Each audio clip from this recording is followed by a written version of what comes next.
Hey everybody. Today we're going to be looking at a race analysis of a 200 butterfly from earlier this season.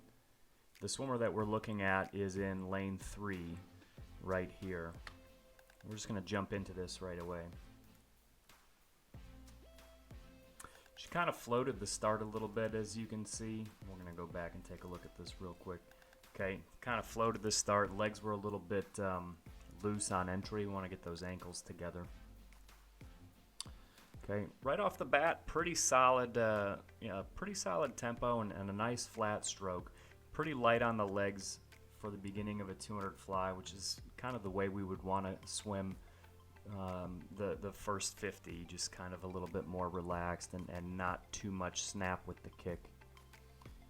You can see on her breaths, she does climb a little bit, just a little bit too much up and down movement on her breath, and maybe just a little bit of pause as she's breathing. Get that face down a little bit quicker. That would be ideal. Want to see that underwater kick snap a little bit more. Let's go back and look at that real quick. She could probably just snap that down kick a little bit more, right? You can see her legs moving, but it doesn't look as productive on the down kick as it could be. Seeing a lot of this vertical splash when she comes in with her hands.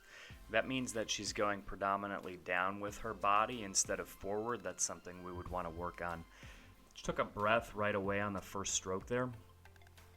Ideally, we want to keep the face down, first stroke off the wall. It just gives us a little bit more forward momentum, or allows us to carry that forward momentum into the length. Those underwater kicks, we can go back and look at them. They were a little bit higher tempo than the last set of kicks we looked at. Okay, probably a little bit smaller and snappier, not as much knee driven, but pretty effective. But again, that first breath off the wall is really kind of slowing her down. Does a great job of staying flat when she's not breathing, but she is climbing more now on that third 50. Now she's getting a little bit tired on the breath. Big breath there on the breakout. You could see the front of her suit.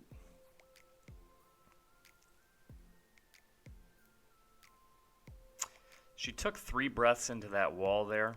Okay, we can take a look at it, and each breath got just a little bit higher, and her hips dropped and her arms kind of slowed down. We really want to approach the wall with a little bit better speed than that and keep the face down if we can.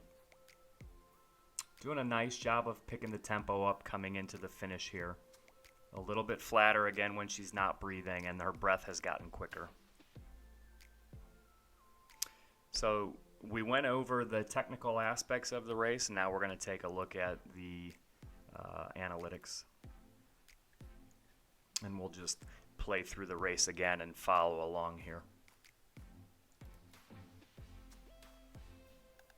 Underwater for about 4 seconds there, and traveled almost 11 yards, which is a pretty solid first underwater.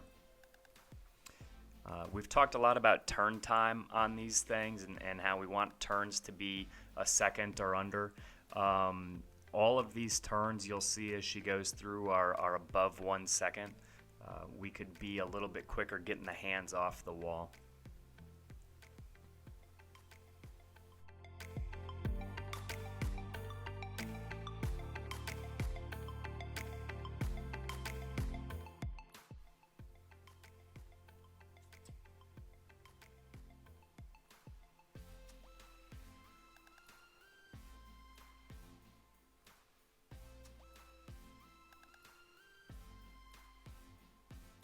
Tempo's been pretty consistent throughout the race. You can see she started at 1.08 and has been at 1.1 the last 4 lengths.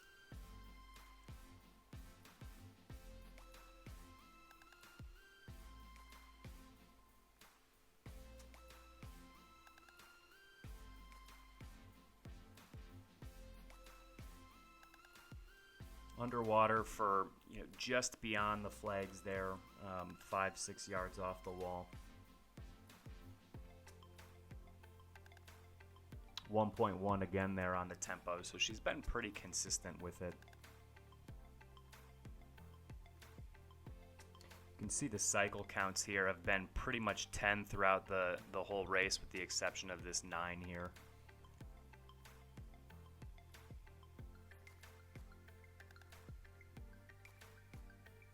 This was her quickest turn at 1.1, and it's nice that the 7th turn is the fastest turn, but we want to see those turns under a second on each. You know, with 7 turns, we'd want to see total turn time be at 7 seconds or faster, and we're at 9.2 seconds on turns. That's 2.2 seconds she's giving up on racing right there.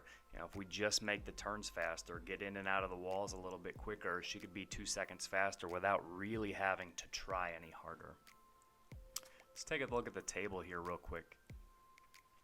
We get an idea of what her splits were. First 50, 28.3, second 50, 31.4, and then she was 32.0, and then 32.8. So, you know, pretty consistent, you know, 28, 31, 32, 32. We'd like to see the 32, 32 on the back end. 32.8 is kind of dying a little bit. She probably pushed just a little bit too hard on the second 50 of the race, and was bleeding just a little bit towards the back half of the race, but held on to her stroke pretty nicely. If we can control the early part of the race just a little bit more and stay flat and fast on the breathing on the back half, combine that with some faster turns, and we can bring this race from a 2:04 to a 2:02 at the very least pretty easily. So that's our analysis of the 200 fly. I hope you enjoyed it. Let us know what stood out to you, and we'll see you next time.